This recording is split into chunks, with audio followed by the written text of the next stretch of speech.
decided that this video, I want to talk to you guys about my experience at Swift School and my experience with my mentor. Because I feel like, why not? I'm gonna talk about this eventually, so why not just talk about it now to get it out the way? So basically, like I said in my previous video, the school that I went to was in Kansas City, right? And that was a great school. They had a big yard in the back, so that was really cool. And thing is, they put you in a hotel room. It's no 5-star hotel or anything crazy like that, but it's still a nice hotel. And I flew there, but what they do is they have two options. They can either get you a bus, and you can take a bus there, or you can take a plane there or fly there, and they pay for it. So I flew, and yeah, it was cool. It was like, maybe, it wasn't that long of a flight. I don't really remember how long it was, but it didn't take that long to get there. But yeah, when you get there, you know what I'm saying, they get you a room. Whoa, that was a bump. But when you get there, they what they do is they have like an Uber driver ready for you. Like once you get off the plane, if you take a plane, they text you like an Uber driver, right? And then you click on, you call the Uber driver, you tell them that you're there, and they come get you, and they take you to the hotel, right? Once you get to the hotel, they get you a room, and you sleep there, right? And then you go to the school the next day. So the first day is pretty much like orientation. You know what I'm saying? They got like PowerPoints, videos, and stuff like that. You know, all that boring stuff. You got to do that the first day. Fill out paperwork and stuff like that. Sign stuff. Then after that, they start walking you through like the pre-trip stuff like the next day. This was so long ago, so like if I'm wrong about like what they do first and stuff like that, every school is different, you know what I'm saying? So some schools, yeah, they might do things differently, but I'm telling you guys how it went for me. So yeah, first day was orientation, second day pre-trip, right? Third day, I think that's when they started getting us into like the straight backs. Yeah, they don't really waste no time, because it's only 2 weeks, okay? You're only gonna be doing it for 2 weeks, so you gotta have everything. They gotta make sure you have everything down by 2 weeks, you know, as far as like backing maneuvers and stuff like that. So yeah, they start you off with the straight backing on the third day, if I remember correctly.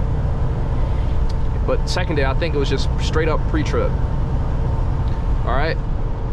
But after you guys do pre-trip on the second day, every day from that point on, before you guys even start working on the back maneuvers, they make sure you do a pre-trip before they even start you. You know what I'm saying? Which is smart. So yeah, before you start, do a pre-trip the truck with the other students or whatever. And yeah, third day straight back. And basically what you guys do obviously is you take turns. So one person will go, then you go, and then the next person goes, and so on and so forth.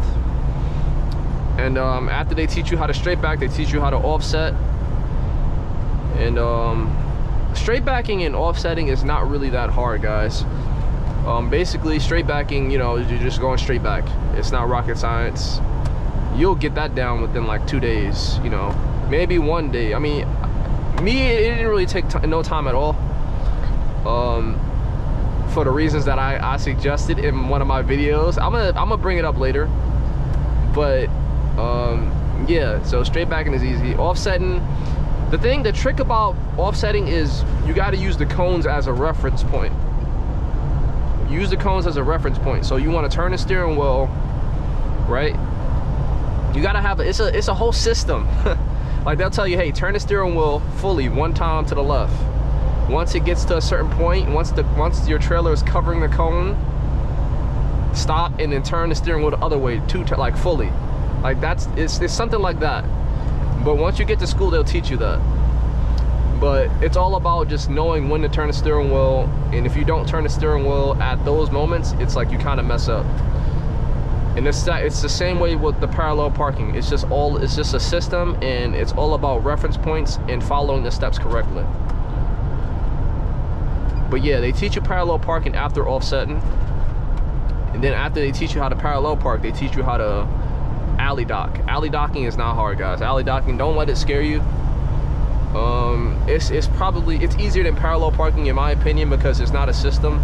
It's just like you're freestyling and you're just turning the steering wheel however way feels right to you. So that's basically what alley docking is. But who knows, for some people it might be harder just because they prefer to have a system and they prefer to have like a step-by-step kind of thing instead of just like freestyling. But for me, I like the alley docking better. I felt like it was a lot easier. But when I took my test, I had got the blind side parallel parking. Oh, I forgot to tell you guys. They don't just teach you how to do it on the driver's side. They teach you how to do it on the blind side too, guys. For each back. So they teach you how to do it on the driver's side first. So they'll teach you driver's side offset, then blind side offset, driver's side parallel, then blind side parallel. And alley docking, they don't blindside you on the alley docking, okay? So you don't even have to worry about that. But yeah, yeah, man, whoo, blindside is kind of tough, but it's the same thing, you know. Just use the cones as reference points, and it's a step-by-step process. And as long as you guys follow the steps, which they'll teach you in school, you'll have it. So that was that as far as school goes. I made some good friends in school. I didn't, you know. Obviously, I don't communicate with them now, but we were cool while we were in school together. In my school, what we did to help us study was we made a study group. So every night, and once we got back to the hotel, we would go down to the lobby and we would study together. And basically, we would just go over the pre-trip inspection, and we'll do it off the top of our heads. So like one person will have the booklet in their hand in front of you, and you have to act like you're standing in front of the truck and like go over the pre-trip, and like the person in front of you will tell you, hey, you missed this part, or you missed a part, and whatever part you missed, you got to make sure you get it. Like you got to go over the whole thing again, or you just like keep like just they make sure that you get the part that you missed, you know what I'm saying? But if you got every part, they'll be like, hey, you got every part, and then the next person will go and they'll do the next part of the truck. So I can do the front part of the truck and off the top of my head while the other person is holding the booklet, and then after my turn, I'll hold the booklet, and then the person that I'm studying with will do the side of the truck, right? And then after that person does the side of the truck, then the next person will do like the back of the tractor and the coupling, you know what I'm saying, off the top of their heads. And that's how we study. That's a good way to study. Great way to study. I was ready after 2 weeks, best believe. I was definitely ready to go. I passed on my first try, guys, my very first try. And when I took my test, I had got, for my pre-trip inspection part of the test, I had got the whole truck. So I had to inspect the whole truck, like the whole thing. And as far as my backing maneuvers goes, I had got the blind side parallel parking for my test. So for you guys that don't know this, whenever you take your test, you're gonna get, it's inevitable, you're gonna get straight backing and offset, but it's random as far as you getting the parallel or alley dock. That's random. But you're 100% gonna get offsetting and straight backing. 100%. So just be ready for that. Yeah, that was pretty much my my experience as far as school goes. 2 weeks. It was a great school. Oh yeah, when you're going to the commute from the school, they give you like they pick you up in like a van, right? And you got to be the van is parked up in front of the hotel room by a certain time, and you got to be there by that time. If not, then you'll have to call somebody and they'll have to come pick you up. You know, one of the instructors will have to come pick you up. That's how that works. It was pretty cool. I had one of my friends that I made there, he basically drove me to the school and back to the hotel every single day. So that was pretty cool. Not every single day, but for the most part, you know, after a while, that was how I commuted from the school and back, was a friend. And it was pretty funny because he had one of those mini smart cars. So it was like one of those 2-seaters. And you guys know I'm very tall, so like it was kind of awkward for me getting in and out of it, but it was pretty cool. And it was nice of him.